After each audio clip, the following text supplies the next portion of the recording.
No one familiar with the history of his country can deny that congressional committees are useful. It is necessary to investigate before legislating.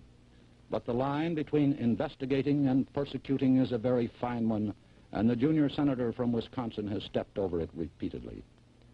His primary achievement has been in confusing the public mind as between the internal and the external threats of communism. We must not confuse dissent with disloyalty. We must remember always that accusation is not proof, and that conviction depends upon evidence and due process of law.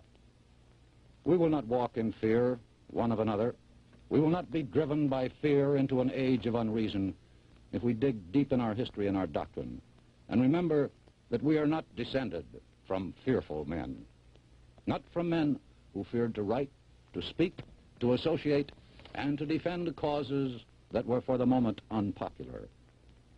This is no time for men who oppose Senator McCarthy's methods to keep silent, or for those who approve. We can deny our heritage and our history, but we cannot escape responsibility for the result. There is no way for a citizen of a republic to abdicate his responsibilities. As a nation, we have come into our full inheritance at a tender age. We proclaim ourselves, as indeed we are, the defenders of freedom wherever it continues to exist in the world. But we cannot defend freedom abroad by deserting it at home. The actions of the junior senator from Wisconsin have caused alarm and dismay amongst our allies abroad and given considerable comfort to our enemies. And whose fault is that?